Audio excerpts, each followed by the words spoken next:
should be, there we go. And so I'm going to talk to you about person-centered services care coordination and OPWDD. So let me pull up my PowerPoint.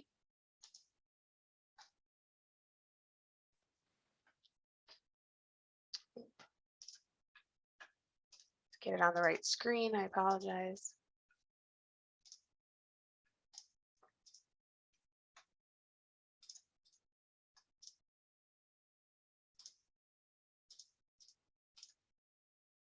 Can everyone see that?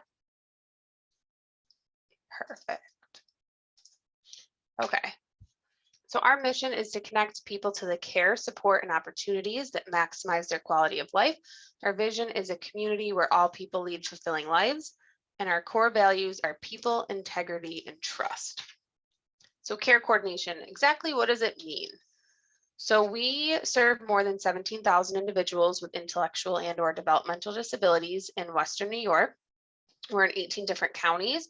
We provide care coordination to more than 80% of individuals who have care coordination chose us as their provider. All of our coordinators and leadership, we all live and work in the communities we support people, and our coordinators have been remote since prior to COVID, so we're very used to that format. And we also have a provider relations manager, so the things I'm talking about today, a lot of them are very unique to person-centered services. There are 2 options in every region, so our options are person-centered services and prime care, but we're the largest provider, serving over 80% of individuals who have care coordination, like I mentioned, chose us. So our provider relations manager, she's kind of like the liaison between care coordination and clinical, where I'm the liaison for families and providers to our intake department. So she's a great asset to our company. And this is our current list of our service regions. So we're in all of the green 18 counties. And this is our current list of owner agencies. We started with like 31, I think, and it's shrunk down to some mergers. We're at 27 and we might see a couple more. So these are the organizations that have the OPWDD services. I call them provider agencies. And they had Medicaid service coordination before we opened 4 years ago, and they decided to align themselves with us.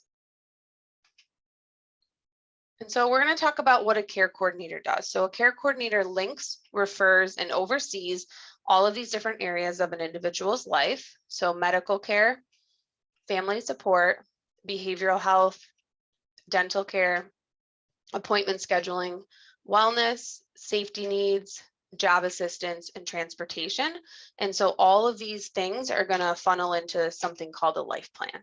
So it's like a care plan document outside of school. And anything, any area of an individual's life that they might need access, getting support with, it's the care coordinator's job to link them to that service, and then that service provider is responsible for providing that service. And so there are 2 different options with care coordination. There's comprehensive case management and there's basic case management. So I'm always going to recommend families choose the comprehensive case management. I think only 3% of individuals in the state access basic case management. And so I'll show you, these are the different options. So I will send you all these slides as well, so don't feel like you have to take a bunch of notes if you don't want to. And so these are the different options between the 2 plans. That's why I'm always going to recommend the comprehensive, because you'll see you get so much more out of it, where the basic plan is really more for higher functioning individuals who are maybe living independently on their own and have been in the service system for years and don't really need a lot of support. So we're always going to recommend that comprehensive model. So when it comes to care coordination in school, we are working to educate our care coordinators and then also working with schools to make sure that there's more cross collaboration. So we are going to be having our care coordinators send annual introduction letters to the school team starting in the fall. And then we're asking the care coordinators, if they change care coordinators, to also send a letter introducing themselves, just to have more communication from the beginning of each school year. So school districts know who of their students are connected, and then they can help connect the students who are not. And our families can request for care coordinators to attend CSE and CPS meetings, but we can't just like show up without an invite, and that has to come from families. It has to be initiated. And then our care coordinators can communicate and share updates with the school support team. And then we're going to ask the school team to do that as well. If we're not able to make a meeting, we'll ask for any updates to just keep track and stay on the same page. And then we do work a lot with our transition age youth from 14 to 21 to help transition to adult services.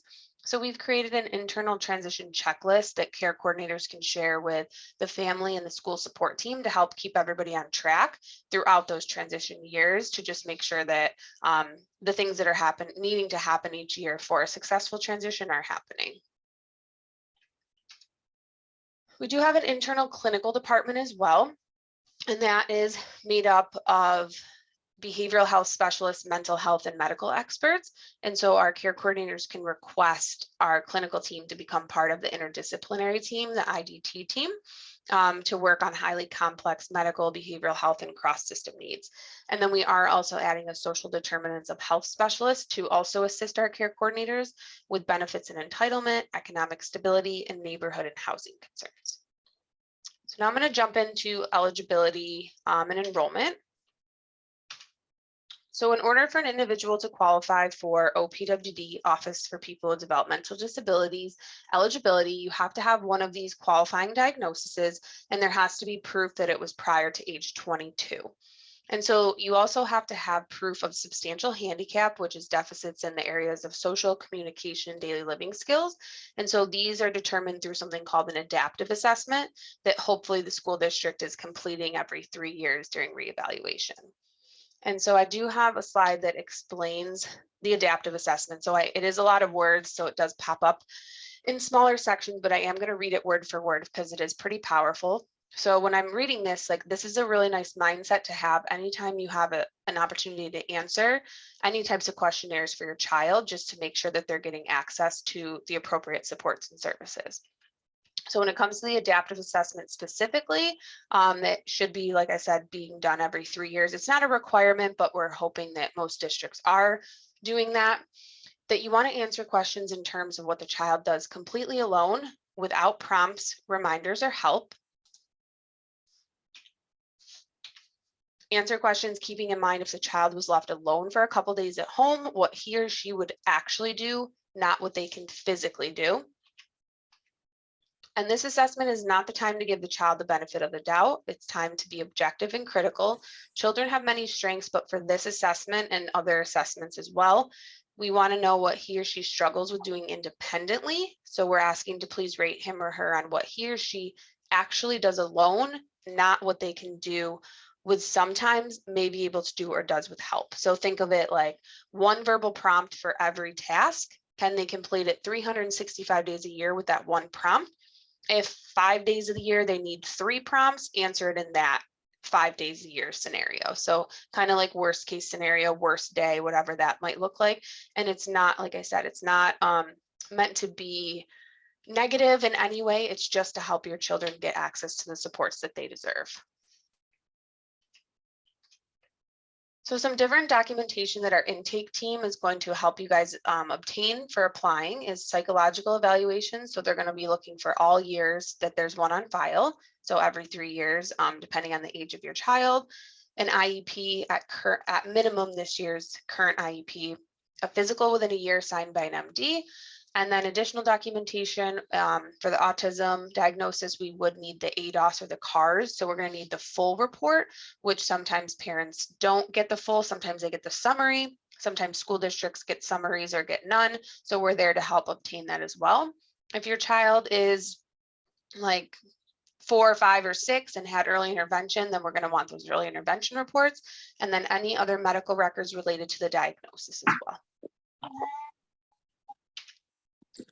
So now I'm going to talk about services and support. So I will, in the attachments that I'm going to send for resources, there's a guide that does have written descriptions of all these services. So I'm not going to spend too much time on them. And then Tiffany is going to dive all into self-direction.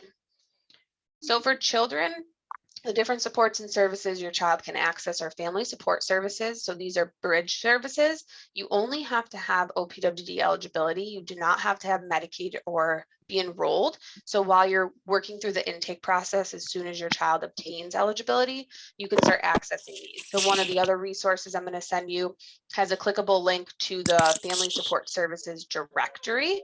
for our region, and it shows you the agencies that have these programs, which ones they have under family support services, and the different counties that program supports.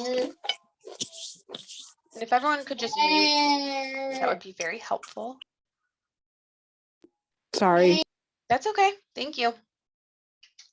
And then community rehabilitation is typically for kids around 12 and up. So this is where a trained professional can work on life skills with their child in the home or in the community, and they'll have their own individualized community rehabilitation plan. So it could be things like cooking, cleaning, hygiene, public transportation, community inclusion, socialization, nutrition, whatever life skills goals that child would need to work on, they would have in an individualized plan. And then self-direction, we're going to leave that to Tiffany. She will dive very deep into that for you. Assistive technology and environmental modifications, these are last resort funding streams. So we're going to look at insurances and different grants, and then they can help you apply for that funding. And then respite is caregiver relief, so kind of like babysitting. And then also under respite is there's site-based respite and recreation that all fall under that category as well. So the typical respite can happen in your home or in the community where a trained professional is providing that caregiver relief, or the site-based, some agencies have after-school programming, or the recreation are just a bunch of opportunities for different rec programs, all fall under respite. And then there is vehicle modification as well, which is again, last resort funding stream. And then for your transition and adult services, you're going to have access to all of the children's services that I mentioned, and then including housing, day habilitation, which is a very structured program for individuals who are quite not ready to work on paid employment yet, and they're kind of working on pre-employment skills, very structured, like I mentioned, and then there's a whole array of employment services as well. There also is OPWDD behavioral health and medical services. So the coordinator can make referrals to any services outside of this list as well, but these are the specific ones where you'd have to have OPWDD eligibility in order to access them. So there is different in-home behavior supports. There is a program called CSIDD New York Start.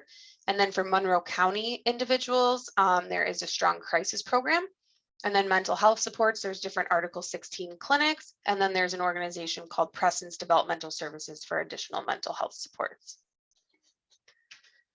So for the referral process, if you are not yet linked to person-centered services intake department and your child has not yet explored OPWDD eligibility, then I highly recommend connecting with our intake department.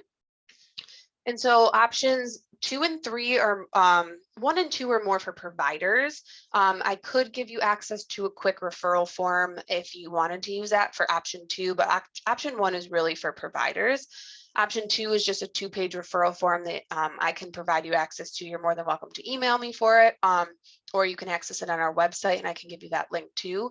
And if you send that in, then a referral specialist will contact you to assist with the intake packet, or you can call our direct toll-free line, the 855 number, and a referral specialist will assist you as well. It's just with option 2, they'll call you, or option 3, you call them. We have been having difficulties with our phone line, so we just ask if you can please leave a voicemail for them to give you a call back. And what you can expect once you connect with our intake team is that referral packet will get sent to you. And then once it comes back and completed, you'll get assigned an intake specialist. They will obtain all documentation needed for eligibility review and submit it on your behalf to OPWDD. And then OPWDD will make a decision whether it's eligible, denied, or they're requesting additional information, and the intake will work with you through all those different options. And then if you are eligible and don't have Medicaid already, they'll help you apply for Medicaid. So for children 17 and under, parental income gets waived in that process, and you can actually use it as secondary insurance. So you can provide it to all your medical providers, and they can bill both insurances, which is really helpful. And then if it's a 18 or older individual, they would just look at their assets alone, not the parents as well. And then you would move on to enrollment. And then some different resources. I will also include a PDF that has clickable links to these different resources. So person-centered services, we offer hot topic monthly webinars that we do record and put on our website. We do, OPWDD has a Facebook group for Region 1, just a generic family support services that's phenomenal, and I highly recommend joining. They also have a great self-direction Facebook group as well. And then I will have that link to this family support services directory, like I mentioned. And there is a website called In the Driver's Seat that is very informative about self-direction. Parent to Parent of New York State is a really great resource. I would recommend joining their email list, and they have tons of free parent workshops. And then there is an organization called DAWNY, Developmental Disabilities Alliance of Western New York, and they have a really nice parent advocacy group that you can join if you're interested. And then here is all my contact information, all the counties that I support, and then we have a counterpart in our West. You're more than welcome to reach out to me. And if you are on this call and live in the West and not in one of these counties, you're more than welcome to call me as well, and I can assist you. So you can either call that toll-free number that I mentioned, and again, all these slides will be emailed to you, or you can request the 2-page referral form and I can submit that on your behalf. And then we do have a bunch of social media accounts, so Facebook, LinkedIn, Instagram, and Twitter. So please follow us on those if you're interested. We are very active on them. We share a lot of success stories and great work going on in the community. And then we also do have a QR scanner. If you do have your phone and you wanted to pull it out really quick, take a picture of that and provide me any feedback to help be more, do better presentations if possible for parents and providers. So any feedback is a gift. We will open it up for questions. And I know I went through that really quick and it was a lot, but feel free to jump on for questions.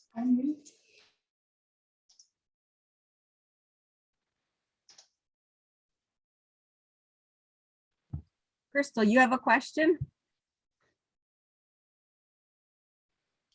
Oh, yeah, sorry, I didn't put it in the chat, but Yeah. So the one question I have is, I wasn't really clear about it. So we are going through the process now, and we just got approved for Medicaid and are starting the self-direction process. But I know that when you said you can use the Medicaid as secondary insurance, can you only use it for, like, so with our daughter, she has an autism diagnosis. Is it only for appointments and things that are related to that diagnosis that got her approved, or is it for everything? Do you know? You should be able to provide it to all providers who bill your insurance, but if I'm wrong and someone wants to jump on for that. So that's right, as long as they take Medicaid. So you will have some providers, Crystal, like typically dentists and mental health are the two that may not take the straight Medicaid, but you can, as long as your providers take Medicaid, yes. Okay, great. Thank you. That was the one, that's the one big question I've had for weeks now. So thank you very much. Yeah, you're welcome. Any other questions? Take advantage of her, people. She's right here.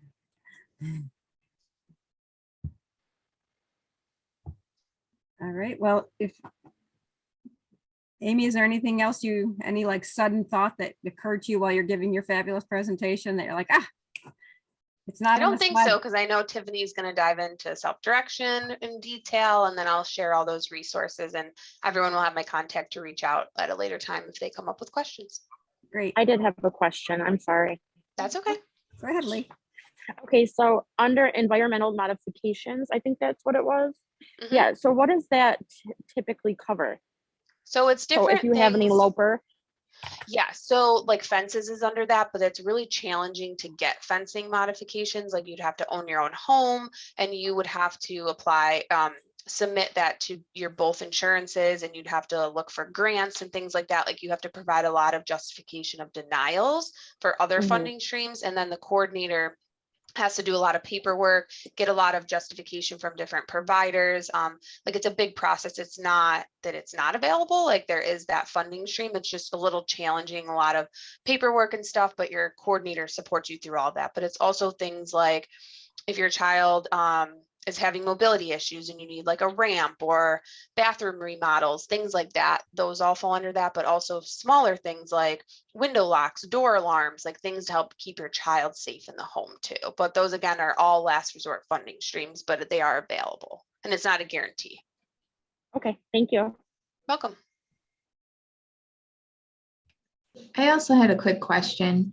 I have a little guy. Is there an age requirement in which you can apply? How old? 21 months. So I recommend applying. So does he have early intervention? He does. So I recommend having your early intervention provider coordinator make the referral for you 4 to 6 months before he's discharged from early intervention. And then Okay. there's provisional eligibility from birth until 8. But you're not going to really get a lot out of being in early intervention and having care coordination, because the early intervention provider has to stay like the primary one, because we can't duplicate billing. Okay. For families who have medically fragile children and they attend Daystar, that's one of the kind of one-offs where they would want to have us to help fund to go there under OPWDD funding. But really there's not much benefit, like you can't get self-direction or anything like that until you've exited and you're in comprehensive case management. So about 4 to 6 months before being discharged from EI. Okay, beautiful. Thank you so much. You're welcome. Anyone else? Last call. Last call. Going once, going twice. Amy, thank you so much. Amy's got to hop off, and we will be left in Tiffany's very competent hands. Amy, rest well. Thank you. Take Thank you for care. having me. Bye, everyone. Thanks so much for coming by. We appreciate it. Thanks, Amy. So I have a PowerPoint, but I don't work for an agency for what I'm going to talk about. So there are not pretty pictures and colors. It's just a whole lot of words, but there's a whole lot of words on purpose because you probably won't remember half of what I say. So let me try and share my screen.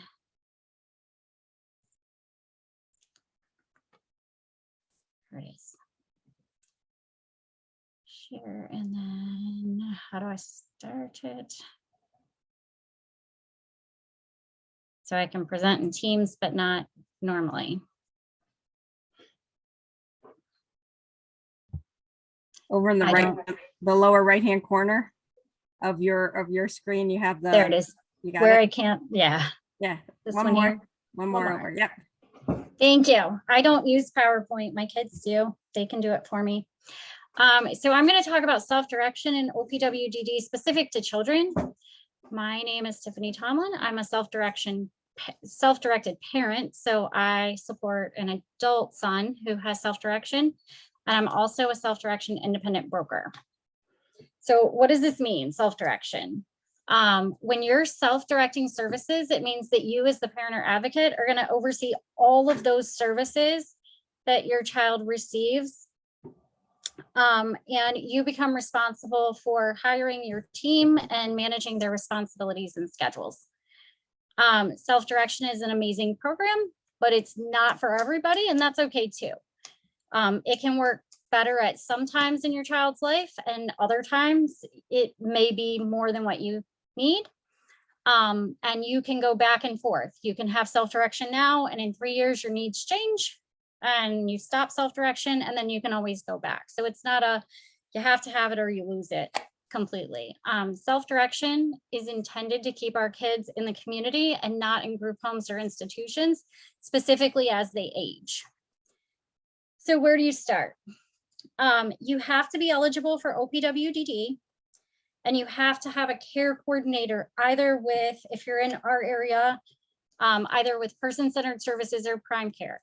If you have a care manager with a different agency, you may not be in an OPWDD program, so you'll want to talk with them about what it means to move to OPWDD.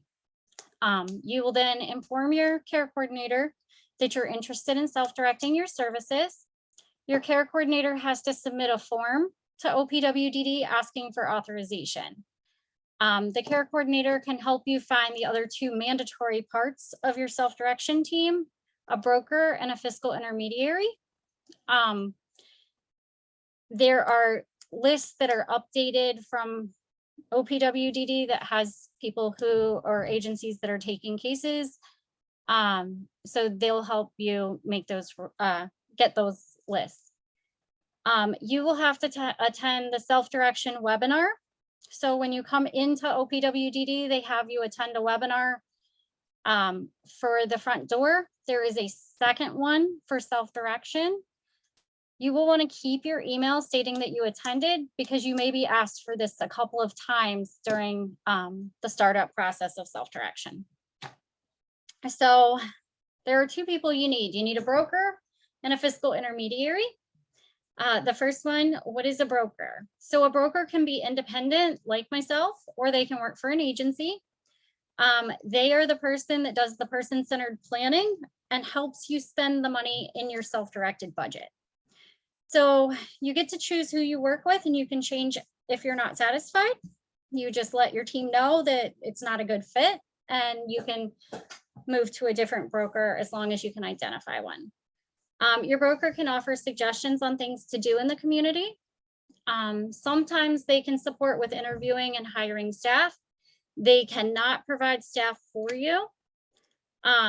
They will meet with, okay, so brokers have to meet with the individuals. A lot of us have younger kids, and many times parents are like, well, my child's not even talking yet. Yep. The broker still has to see their face twice a year minimum, but you really want to get your child involved and around the broker and the FI so they know who your child is. And, you know, there are times where I come across a resource and I'm like, oh yeah, this family, they were looking at that, and I'll just send it right out to them.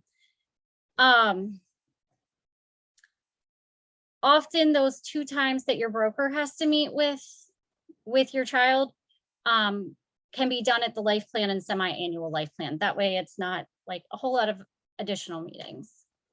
So what is a fiscal intermediary? This is an agency that you would work with that pays for the services in the budget, and they bill your Medicaid directly for reimbursement. So often, well, you choose your agency, but then you're assigned a fiscal intermediary. You can't always request a specific person, but if you're not pleased, you can always request from the fiscal intermediary office a different person or a different agency. The fiscal intermediary is the employer of record for self-hired staff, and I'll talk more about staff in a minute. And they are the ones that approve or deny anything you are being reimbursed for. So your broker and your care coordinator cannot approve or deny any reimbursement. They can say, we think this will be covered, but they cannot tell you for sure it will be. It is ultimately up to the fiscal intermediary. So the first step is to get a startup budget. Once you've chosen your team, your care coordinator will submit a referral to the FI agency.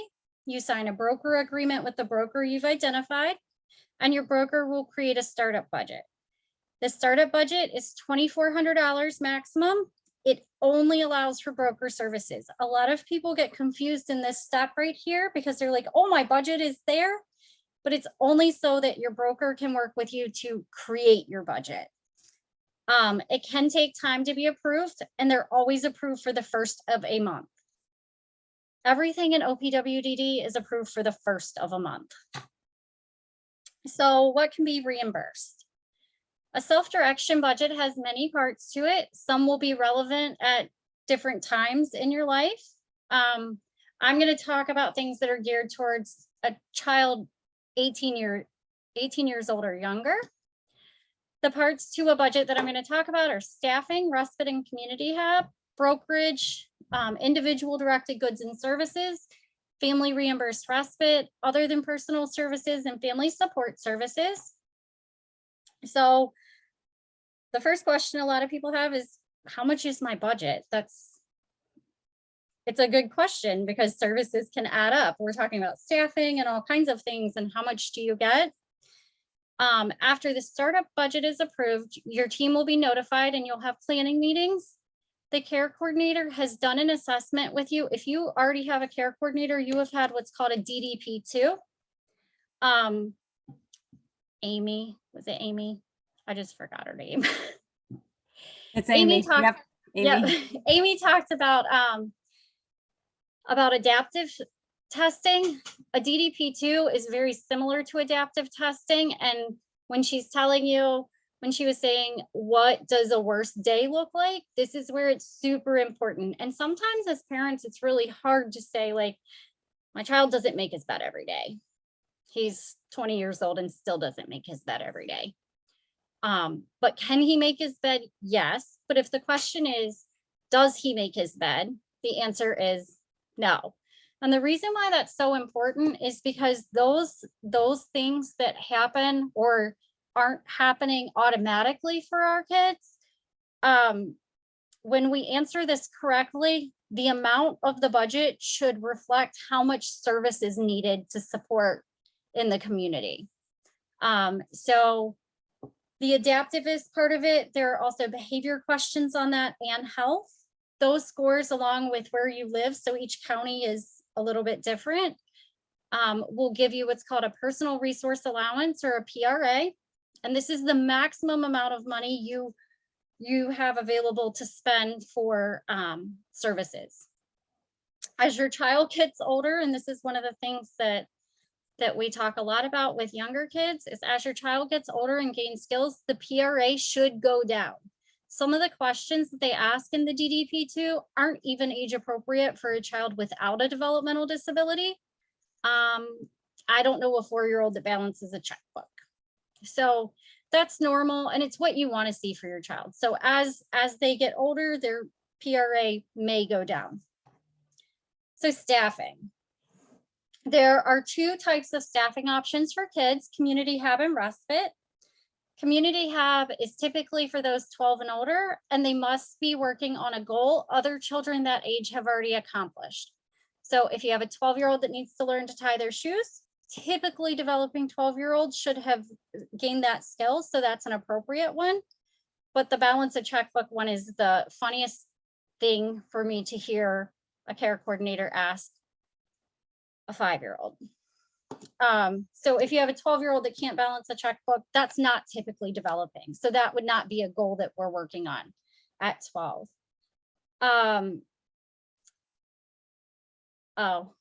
Respite, forgot respite, provides a break in caregiver duties. This could be when you're home to have a break, or if you leave the home to go grocery shopping, run errands, take care of other children, sometimes go on vacation. This is not for parents to work, so it's not daycare or childcare. And using self-directed respite for childcare is considered Medicaid fraud, as the service is paid for by Medicaid. You should work with your care coordinator if you need childcare services. There are childcare services available. It's just not self-directed respite. Self-directed respite can't take care of other children in your home. Only the one that has the self-direction budget. If you have multiple children with self-direction budgets, depending on what supervision levels are, you can work with your FI agency to have them oversee multiple children. Important things for self-directed staffing is they cannot provide medical support, and they have very limited availability with behavior support. There are other services that can help with those needs, so you should reach out to your care coordinator if that's the need that you have. Agency staff versus self-hire staff. With self-direction, you can hire staff on your own. It's perfect for people that have staff identified. I always recommend to families that you look at who works well with your child naturally. Friends, neighbors, teachers, aides, people at your church, parents, friends, people like that. Our best self-hired staff ever has been my best friend's daughter. It has been such a great fit. If you don't know anyone that you want to hire, you can place ads and hire outside. That is an option. You can also pay based on what you want versus what an agency pays. So it's a little bit different. You can hire family members typically as long as they're over 18 and don't reside in the home. There's other options. There's agency staffing. This is ideal for families that don't have a lot of supports and need help finding staff. There are long wait lists for staffing. Your care coordinator would be the one to make referrals for that. If you have agency staffing, it must go in the budget. So you can have agency staff and you can have self-hire staff, but it all has to be accounted for in your budget. Site-based options, a lot of what I hear from parents is my kids need somewhere to go and daycare is not appropriate. There is after-school respite. There's also overnight respite. Those are the two most common for kids. And then I know Amy talked a little bit about Daystar. Those services are all site-based and OPWDD covers them. But if you're self-directed, it has to be covered in your budget. And care coordination helps you apply for them. So that is staffing. Broker fees are in the budget, and you work with your broker to identify how many hours per year you should have. I see a lot of different things for how much brokers put in for their hours. I would say 2 hours a month for a broker would likely do it. If your broker is saying they need more, I would want a detailed list of what they're doing. This is for meetings with your broker, as well as administrative tasks that your broker can do, budget adjustments, writing safeguards, writing staff action plans. Those are requirements to have staffing, reviewing life plans. Often at the end of the month, we get phone calls from care managers that have questions, which is fine. So talking to care managers and different people in the circle of support. So we may be reaching out to fiscal intermediaries to find out what can and can't be covered. Individual directed goods and services, or IDGS.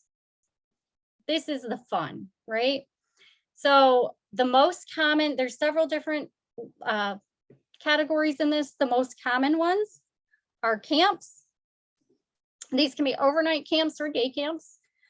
There is a maximum amount of money that can be put into camps. The maximum amount is $4,000 a year. Many times things that are called camps are actually classes. So Ashford Dance may have a week-long fairy camp, but it's actually a class. It's not a camp. So before signing up for any camp or anything that you want the budget to pay for, you want to make sure you send a message to your entire team to see where the money's coming from, if you have enough money in that category, and to make sure it's going to be approved. Classes, this is for classes in the community that are open to all. It's not for a class that is only for a child with autism or children with Down syndrome or children with disabilities. With that being said, Autism Up, their classes are open for everybody. Well, yep, many of the kids in the class are going to have autism.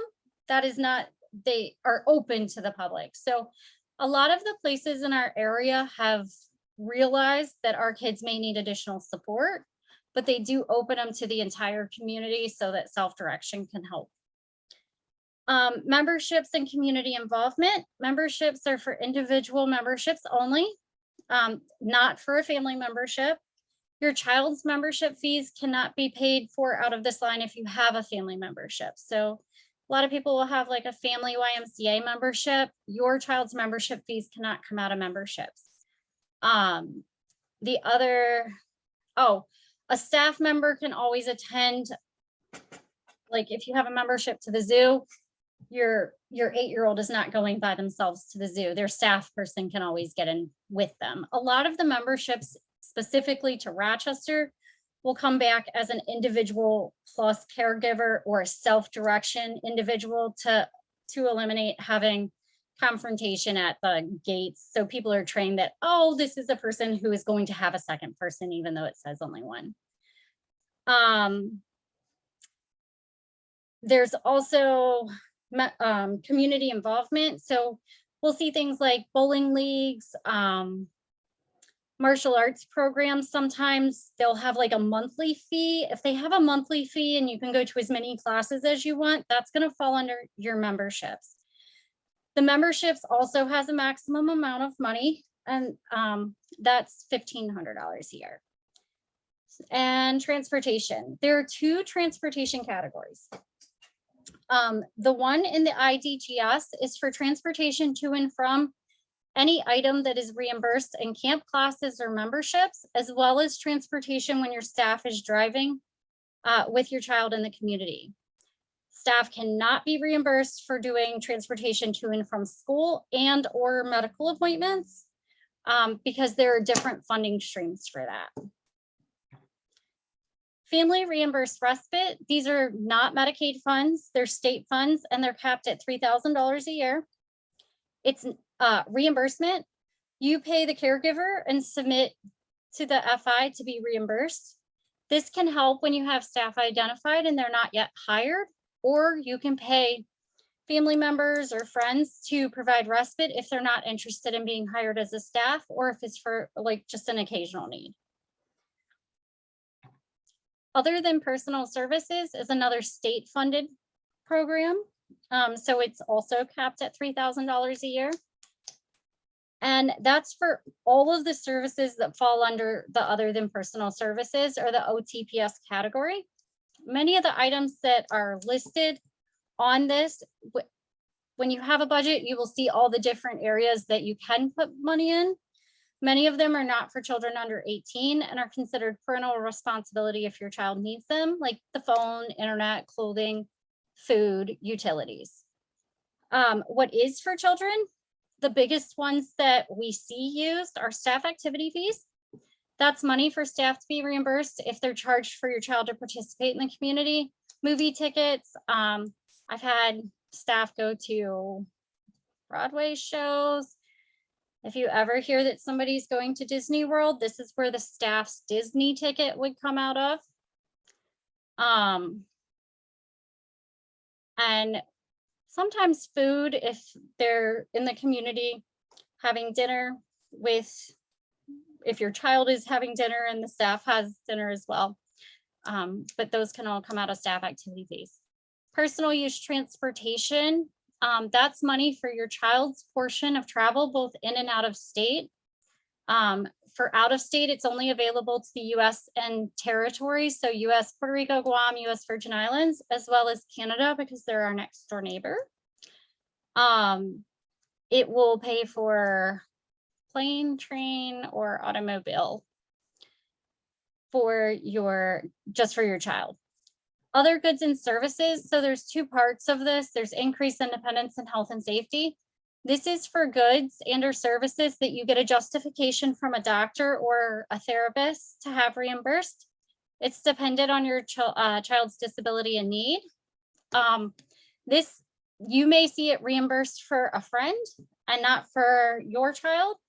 And it's solely based on how the justifications are worded and how it's related to the specific disability. Sometimes your child's portion of memberships can be reimbursed under these categories as well. So if you have a family gym membership or a family strong membership, that can go under there as well. There are other categories, but aren't used as much, and your broker and FI can discuss them with you. One that I don't have on here is staff advertising and training. So your FI should not be charging you to train your staff to do their job. If your staff requires additional training, that would be very, very specific. So I had somebody in the past who had money in this category because they had a service dog, and staff had to be trained on how to handle the service dog with the dog trainer. That is an extra expense. So that would be staff training. And advertising is if you were going to run an ad on care.com or things like that. You can put that in this OTPS category too. Family support services. Amy said earlier, if you have OPWDD eligibility, you already have access to these services without self-direction. We just have to put them in the budget if you're using them. All of the FSS or the family support services must be done through your care coordinator.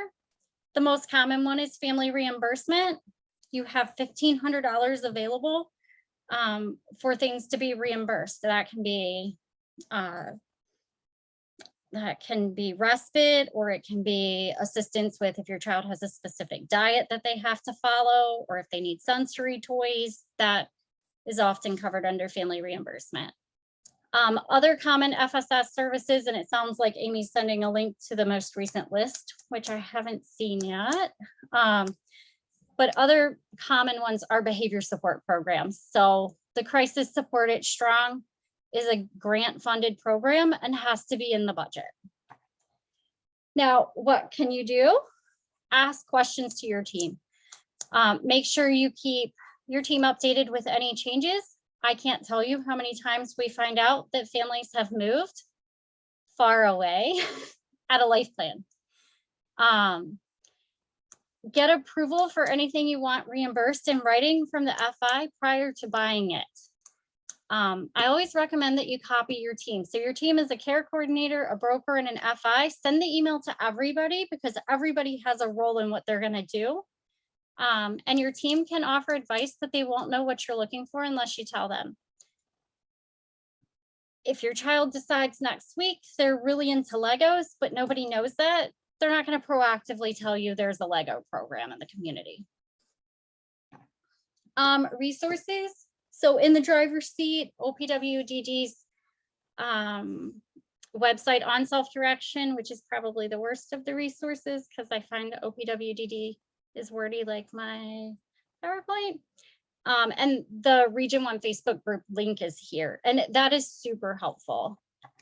So that is all I have.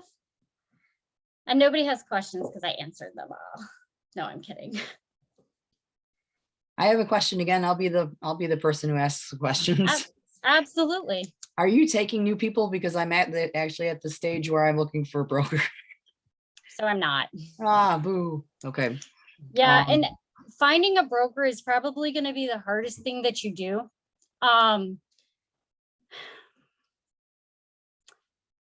We need more brokers.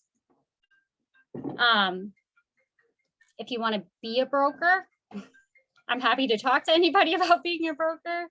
We definitely, it is a position that it's just so hard to find. As soon as you find a broker who could, I became a broker in what, 2018. Within 3 months, I was full. So it is a tricky thing. I did actually ask about doing the broker training, and I was trying to, my care coordinator gave me the stuff for it, but I was having trouble getting in. How many different trainings do you have to go to before to become a broker? So I took it before COVID and I had to drive to take it. And I will tell you, I became a broker because I couldn't find one for my child. That is the only reason I became a broker. I have a full-time day job and a full-time broker job at this point. But I had to go 4 full days to training. It's all free. They do it online now. I would, if you want to know who to reach out to, I can, if you want to send me an email, my email address is super easy. It's tiffany@tiffanytomlin.com. And I can send you some information about being a broker. Okay, thank you. Yep. Do you have any other questions? I have a question, I guess. Yeah. Here, I'll turn my camera on, sorry. We started self-direction for my son about a year ago, and I feel like he falls into a category that, you know, it's very hard to find anything that would be approved. I don't know if others find the same, but he's more of a gamer kid, not interested in, like, you know, arts or you know, horseback riding or some of the standard stuff that they have on there. I don't know if anybody else has found the same issue. How old is he? You know, he's 13. He's more of, like, you know, online and you know, Legos he likes. You mentioned that. Everything I find, the few that I found, he likes Nerf, so we did like a Nerf camp, but that was denied because it's not a camp and it wasn't a class really in it. Can I ask who your FI is? Just agency. I don't need to know the person. Person-centered services. Nope, FI. Oh, Different. Keep going. It gets super confusing. So I know. I'm always confused. Honestly, Yeah, I hardly that's okay. understand it. who else do you have on your team? Like the name of a person though, or? Yeah, if you don't know the agency, I can probably pinpoint it with the person. The one I work with is called Gabby. And then my broker is, she's switched programs, so we have a new broker. But, yeah, I can't think of her last name, Who sends, Chili. who's the company that sends you a check if you get a reimbursement? Hang on, I think I have one. Hang on, let me see. We'll get down to the